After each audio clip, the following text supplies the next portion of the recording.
दुनिया के सबसे अमीर आदमी और टेस्ला के सीईओ इलॉन मस्क ने आखिरकार ट्विटर को खरीद ही लिया। ये डील 44 अरब डॉलर यानी करीब 3.37 लाख करोड़ रुपए की हुई है। इलॉन ने अप्रैल की शुरुआत में कंपनी के 9.2% पैसिव स्टेक खरीदे थे। इसके बाद कंपनी ने उन्हें बोर्ड में शामिल करने का फैसला किया, लेकिन मस्क ने उस टाइम बोर्ड में शामिल होने से मना कर दिया। उनका मानना है कि वो ट्विटर को फ्री स्पीच प्लेटफॉर्म बना सकते हैं। वैसे अभी भी ट्विटर फ्री स्पीच प्लेटफॉर्म है, लेकिन इलॉन का मानना है कि इतने अच्छे से उसको प्रैक्टिस नहीं किया जा रहा और सिर्फ 9.2% स्टेक से वो कुछ नहीं कर सकते। इसके बाद उन्होंने कंपनी को खरीदने के लिए 54.2 पर शेयर के रेट पर ट्विटर को खरीदने के लिए 44 अरब डॉलर का ऑफर दिया था, जिसको लेकर ट्विटर के बोर्ड मेंबर्स में काफी तरह के डिस्प्यूट थे। कोई इस ऑफर को एक्सेप्ट कर रहा था और कोई इसके अगेंस्ट था, लेकिन बाद में जब उन्हें कोई बेहतर ऑफर नहीं मिला तो उन्होंने इलॉन मस्क का ऑफर एक्सेप्ट कर लिया। आइए जानते हैं कि अब जब ट्विटर को इलॉन मस्क ने खरीद ही लिया है तो उसमें क्या बड़े बड़े बदलाव देखने को मिल सकते हैं। साथ ही इलॉन मस्क ने ट्विटर को खरीदने के लिए फंड कैसे इकट्ठा किया और इलॉन मस्क का मकसद क्या था ट्विटर को खरीदने का। तो बने रहिए दोस्तों मेरे साथ इस वीडियो में एंड तक। लेकिन उससे पहले अगर आपने इस चैनल को सब्सक्राइब नहीं करा तो प्लीज सब्सक्राइब करके बेल आइकन प्रेस कर दें। So let's start. दोस्तों अगर बात करें कि ट्विटर में क्या क्या बदलाव आ सकते हैं तो इसी महीने इलॉन मस्क ने ट्विटर पर एक पोल कराया था, जिसमें उन्होंने लोगों से पूछा था कि क्या उन्हें एडिट बटन की जरूरत है। करीब 44 लाख लोगों ने इस पोल पर अपना वोट दिया था और 73.6% लोगों ने हाँ में जवाब दिया, जबकि 26.4% लोग ट्विटर पर एडिट बटन नहीं चाहते थे।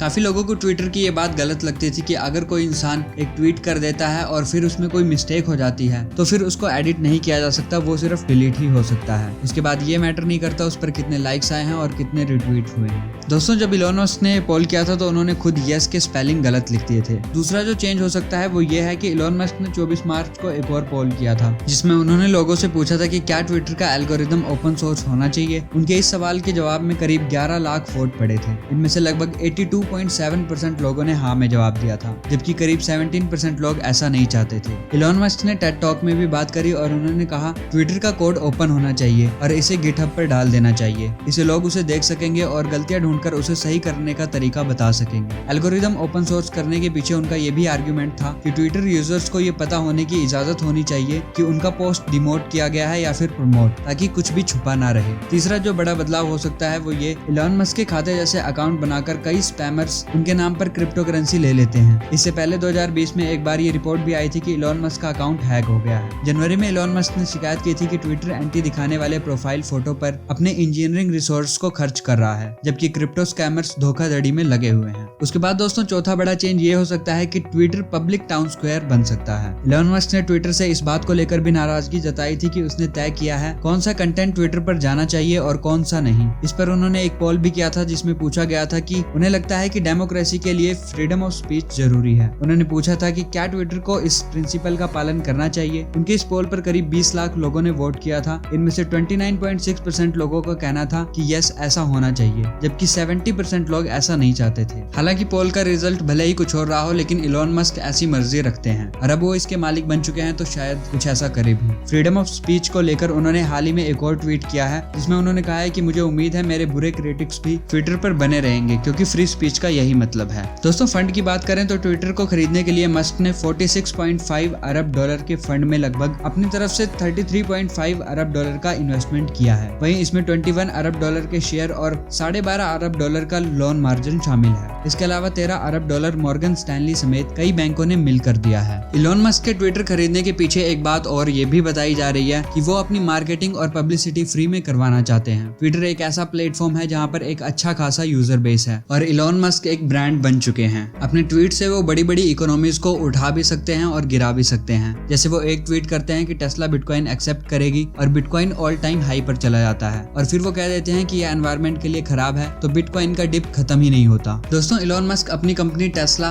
और स्पेसएक्स का प्रमोशन तो कर सकते हैं, लेकिन फाइनेंस से रिलेटेड ट्वीट करने के लिए उन्हें किसी तरह की परमिशन लेनी पड़ती थी, और अब जब उन्होंने ट्विटर को खरीद ही लिया है तो उन्हें किसी परमिशन की कोई जरूरत नहीं होगी। दोस्तों इलॉन मस्क अकेले नहीं है जिन्होंने किसी बड़े मीडिया हाउस को खरीदा है। इसके अलावा जेफ बेजोस भी वॉशिंगटन में अपनी अच्छी खासी हिस्सेदारी रखते हैं। इवन इंडिया में ही अनिल अंबानी ने न्यूज 18 और रिपब्लिक टीवी जैसे न्यूज चैनल्स में काफी बड़ी इन्वेस्टमेंट कर रखी है। सो आई होप दोस्तों वीडियो से आपको काफी कुछ जानने को मिला होगा। अगर वीडियो पसंद आई है तो इसे लाइक और शेयर जरूर करें और बने रहे।